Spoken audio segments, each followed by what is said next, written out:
Well, I took this, actually I asked for this subject, and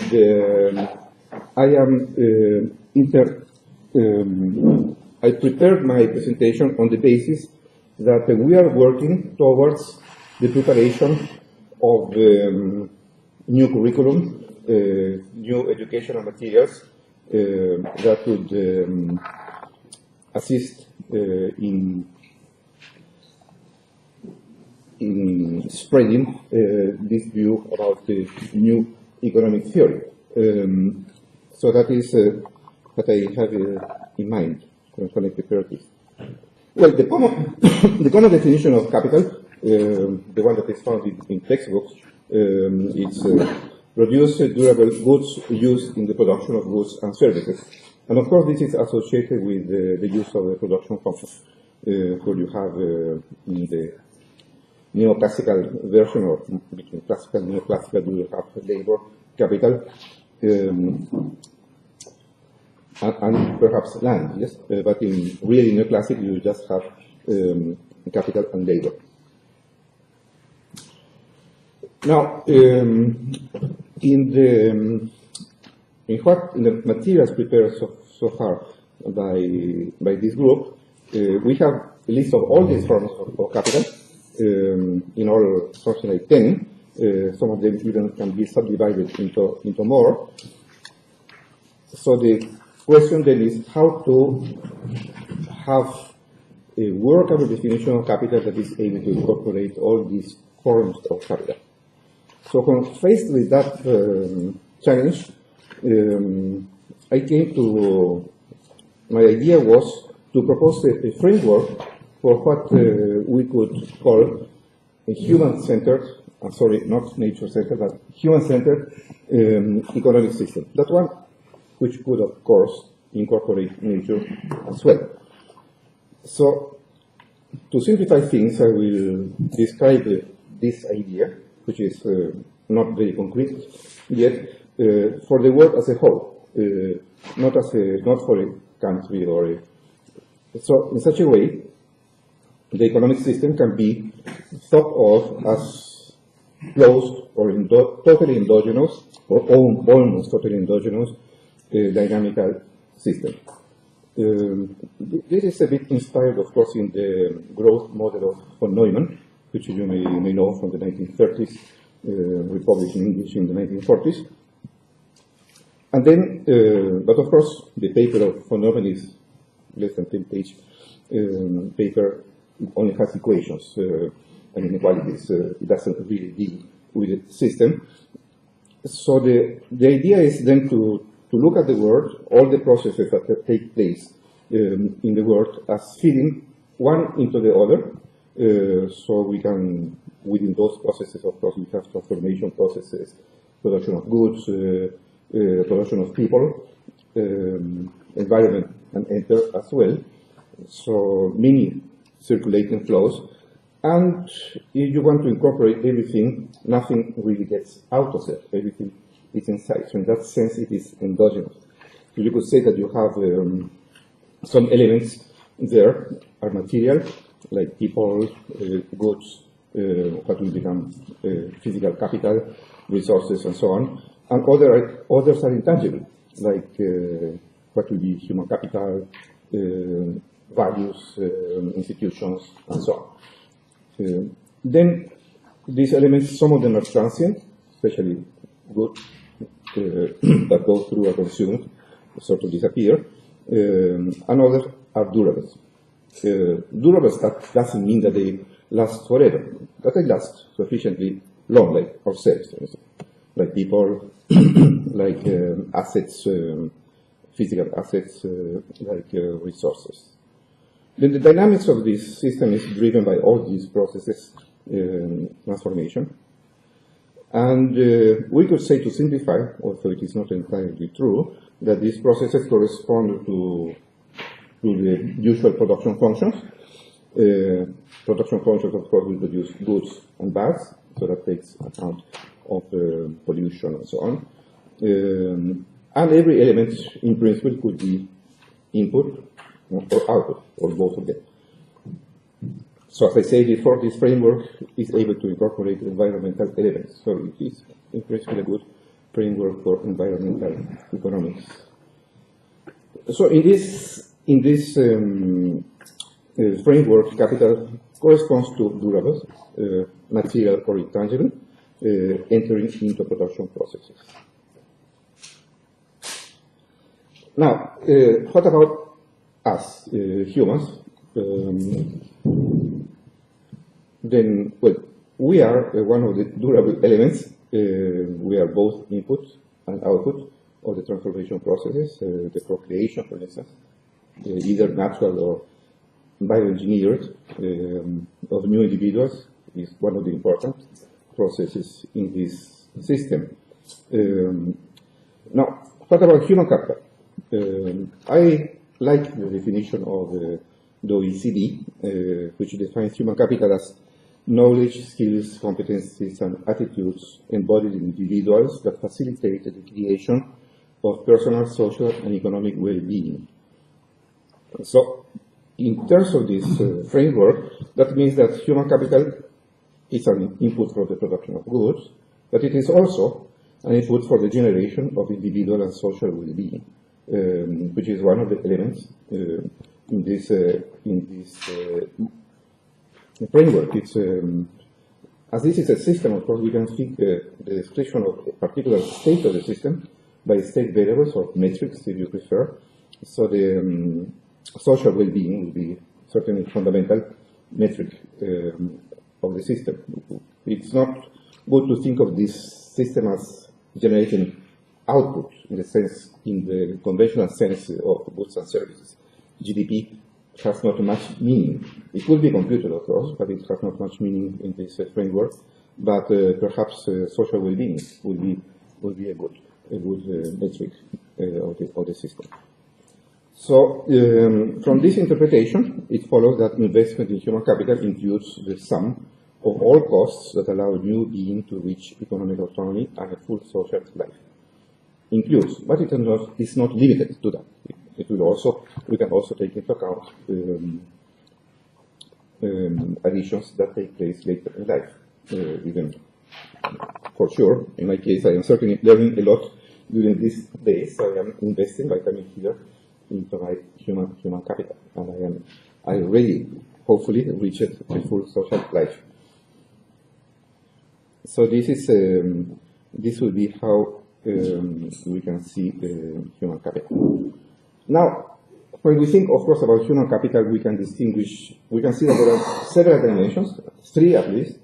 One which is within the family, because we still live in a society where family is important.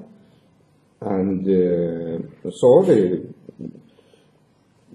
for families, children, and everything that they can learn, assimilate from the world is very important. Children are a source of satisfaction, and actually they are a source of, they help the permanence of family as a social institution. So that dimension is important. For the family, it's very important. Socially, I would say it is even more important for society. Human capital is what allows people where human capital is embedded in the reproduction of society.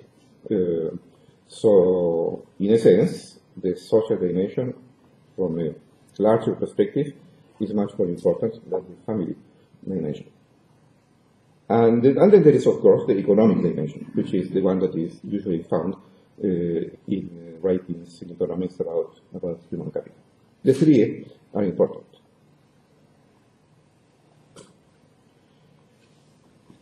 Now, when we talk about investment in human capital, or human capital formation, accumulation of human capital, the decisions about investments are usually taken. Well, first of all, there are two types of decisions. One is really to bring new people into the world, and so far those decisions are taken by families, but eventually they may be taken by society. If society reaches a point when families are not interested in having children, or there are no more families, but still people want to see reproduction of society. So eventually, this decision will come to society, to the state. But right now, this decision is basically in the hands of the family. Then we have investment in living humans. Once they are born, investment in their human capital. And decision makers, again, the family is very important for taking decisions about human capital investment proper. But society is more and more important, usually through the government as intermediary. And then we have other actors like individuals themselves, especially when they reach adult age, and firms who invest in the human capital of their workers, of the employees. Now, here we have what I find very interesting, what I call the paradox of human capital, which is the fact that although most of the investment in human capital is made by families, we have that most of the return on that investment is not originated by families, but by individuals themselves, and actually by society at large. So that is a kind of paradox that for rational economists is difficult to understand, because to invest in something that you are not going to see the return. Of course, there are other explanations, but they are not economic theory by itself will not provide those explanations. So this is, I think, an interesting paradox. And then from this, but this fact, the fact that most of human capital investment is done by families, leads to some problems, problems that have to do with efficiency, and problems that have to do with incentives, with the lack of incentives. Because if, of course, in the past, it made sense to have children because they might take care of you when you were old. So there were actually good economic explanations for families to have children, to invest in them. But nowadays, this is rare. Nobody expects children. I don't know whether anybody expects children to take care of you in old age. So the world has changed. So what is the point of, first of all, having children, and second, spending a lot of money in investing in them if you are not going to see much return? As a matter of fact, fertility rates have decreased continuously. The only place where they are still high is in Africa or in some parts of South Asia, but they are going down everywhere, even African countries. So the lack of incentives for investment in human capital is serious, because society needs that investment in human capital takes place. In addition, not only in the quality of individuals, but in the quantity of individuals. We see that in some countries, population is really actually decreasing now. And it is not certain that that is a good thing. I don't believe it's a good thing in the long term, that populations decrease markedly. The second point is, of course, inefficiency, because as the direction of investment is through families in a dynastic structure, then you will have certain situations when rich families will invest a lot of money in children that are not very gifted, and poor families will not be able to invest in children who will be geniuses, and they will be lost to society. So just to give a stark example of the kind of inefficiencies that you will see. So an obvious solution to this is a socialization of investment in human capital. That would really do away with both of these issues. Then what about implementation? So this has to do, of course, with the project that I was talking about yesterday to many of you. And But the question is, what about implementation? So the most obvious way to implement socialization will be through transfers. So we tax everybody, and then we pay for the human capital investment in the entire population. But the sums involved will be of such magnitude that this is really unworkable.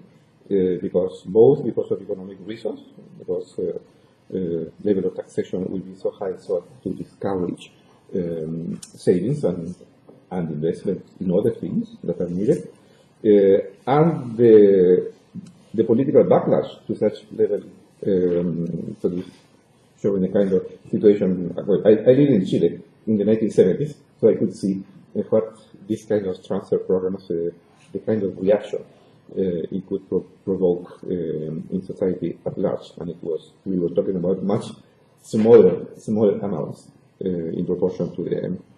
So it does not work, unfortunately. So the other possible route, which is the project I mentioned before, is securitization. So in this way, the people will not be taxed. It will not be transferred, but it will be, people will be, one generation will be actually lending the resources, the money needed to the next generation to invest in their human capital, and that next generation, at the time when it would start to work, would repay. So in that sense, there will be actually an incentive for individuals to invest in human capital because it would be a good return. They will actually see the return. And inefficiencies will be also eliminated because there will be no discrimination. The old generation would invest in the new generation as a whole. Risk would be diluted also. So that is the other possible route. It has a series of advantages, like, of course, effect on economic development, positive effects on economic and social disequilibria, not immediately, but through a few generations, perhaps you will see an equalization of opportunities. So there will be no equalization of incomes, of course, because that will depend on the abilities of people, but opportunities will be fairer. And then there will be other effects, as I mentioned before, in the case of demographic trends, international migration, development aid. So I will not enter into detail. Then, of course, this kind of route is rather disruptive in terms of, just to mention one, family relations. Teenagers who already are unruly, they will be, in principle, they will become much more when knowing that their parents, it's not their parents who are paying their bills. But also economic effects, the microeconomic effects of how to say, an abrupt movement from one system to another will be huge. So certainly it is not recommended to have a immediate change of system. It will have to be modular, perhaps, or gradual, as it is indicated here.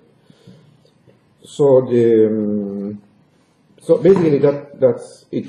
And again, to repeat, I tried to fashion this presentation thinking at a possible incorporation into a curriculum for the new economic theory, not just like the presentation, but thinking of the objectives of this exercise. Thank you very much.